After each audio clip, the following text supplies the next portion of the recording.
He has served as Minister of Civic Education and National Unity in the Malawi government since 2020. Prior to his work in politics, Honorable Mtambo was a human rights activist. So now let's welcome him for his comment.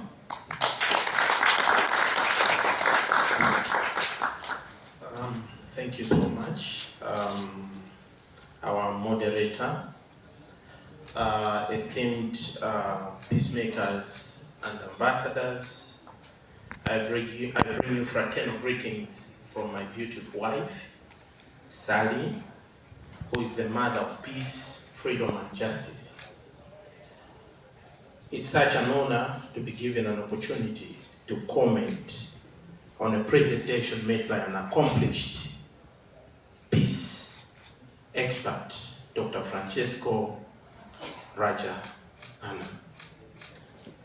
To begin with, his presentation was on point, and it was so clear, articulating the successes of the United Nations in the Latin America. And I could say the same. The UN has been successful even in other parts of the world, including Namibia, 1989 to 1990. You talk of Cambodia, Mozambique, Liberia, and you talk about Burundi. These are some of the success stories that could be said even in other parts of the world. And he went further when he was talking about the reason why we need to quest for peace. In fact, it is indeed important because we are living in an era where the world is highly polarized and where conflicts are all over. He talked about Latin America being a zone of peace.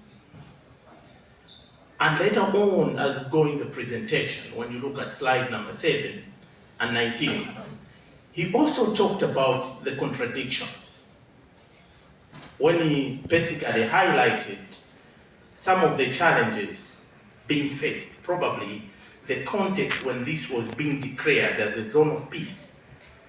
Peace was defined as the absence of war and gunfire. But when you look at the list of challenges that he highlighted, it's clear when you talk about a region which is the highest when it comes to violence and crime, you cannot talk about it as a zone of peace. He talked about issues to do with absence of shared voices, and he basically also talked about a paralyzed regional integration system as some of the challenges. These are some of the realities he presented in his presentation, and I love his conclusion when he was talking about that there is no peace without development, and there is no development without social justice. And he talked about there is no peace without cooperation. Esteemed peacemakers, I would like to make a reflection on the topic at hand, the theme that we're talking about. And as I do so, I shall dissect the peace ideology and vision for a peace movement in regards to the role of UN and UPF on each continent, but with a focus on Africa. The first is that the UN has approaches that are basically political and secular, including military peacekeeping initiatives. And the second, where we need to emphasize, is basically to understand ourselves. As UPF, we advocate that humanity is one family created by God, and the ultimate reality and the highest qualities of human beings are spiritual and moral. My emphasis on spiritual and moral as a student of divine principles, I would like to make sure, and I write to say, look, what lacks within the framework of UN response to conflicts? for the past 78 years is basically that which UPF has. When you look at a human being, must be addressed holistically. The soul, the spirit, and the body. The UN mechanisms looks at the physical being of a human being, but we target the soul and the spirit, which is fundamental in as far as reforming humanity is concerned. So it is impossible for us to operate in isolation. We must work together because we carry a fundamental aspect of a human being. Esteemed participants, our core values are so clear, and I strongly believe and am convicted, if at the helm of the United Nations we had UPF and its values in the manner that we have the Security Council with its power, this world would be a different world altogether. I would like to submit strongly that we need to be asking fundamental and critical questions if we are to change the world in which we live. 78 years after the United Nations formation, what justification do we have to have the 5 members of the Security Council?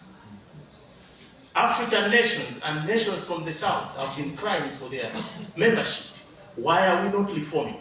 For an institution to foster peace, the highest value that I believe must be trusted and respected.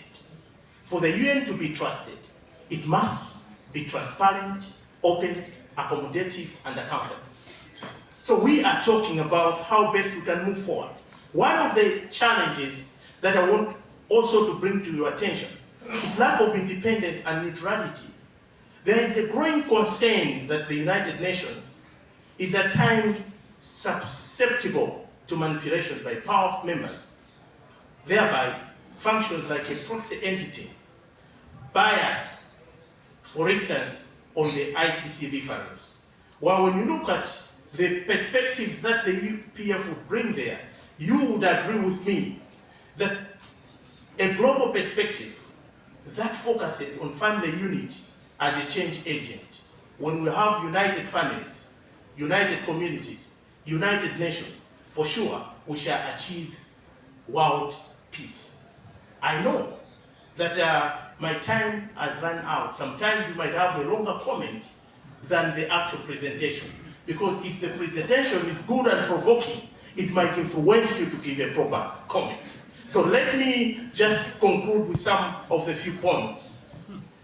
The United Nations strategy is basically based on secular approaches, but ours calls for heavenly interventions. And you and I know that our heavenly parent is pure, is just, and can be trusted. Therefore, it needs to be incorporated in the whole systems. I would like to highlight maybe on these important points that regional integration is going to be very, very important. We cannot move with one size fits all kind of scenario in resolving the problems within regions. Therefore, institutions like ours, as we gather today, will be important to invest in research in each and specific continent, so that we use homegrown solutions in addressing the problems that are faced in such places. As we conclude, what can UN do? It is almost an established fact that foreign interventions in conflict solutions have been more of part of the problem than a solution. External foreign solutions were not viable in Africa, since they were either imported or dictated on Africans. Therefore, I submit to you that the UN, in conjunction with UPF, must begin to recognize and empower local initiatives and interventions to resolve local and regional conflicts. This is a must for each and every continent, no one-size-fits-all approach. I also further submit that To you, there is the urgent need for UPF strategies and approaches for peace to be adopted within the UN spectrum. This is very, very, very important. Understanding the source of conflict in Africa, even in other continents, is quite fundamental if we are to resolve the conflicts that we face. And I would like to further submit and recommend that we are all aware that regions to have major sources of conflict in this world have also religious differences. And I strongly believe that the unification agenda by UPF must be the panacea to resolve the religious-based conflicts. It becomes critical for the UN to integrate the spiritual and religious strategies for UPF in conflict resolution that emanate from religious differences. Both the UN and the UPF must adopt strategies of indigenization in conflict resolution and peace-building mechanisms. Government should adopt comprehensive character and moral education. The UJON character education curriculum, that is a must because prevention is better than cure. Establishing and strengthening national and regional infrastructures for peace, national peace commissions. We have talked about the human rights commissions. I've been a human rights activist for many years and I've engaged all the UN mechanisms on human rights. But where have we been to establish the peace commissions, national peace commissions? Because as far as I'm concerned, the fundamental reason why the UN was formed was about peace. Therefore, we need to facilitate the infrastructures of peace. As I conclude, UPF must act as an axle in the UN wheels. This should apply to national, regional, and continental infrastructures of peace. Character education is key for world peace. I therefore call upon both the United Nations and the UPF to develop a spirit of mutualism, and I submit. Thank you so much. Thank you very much.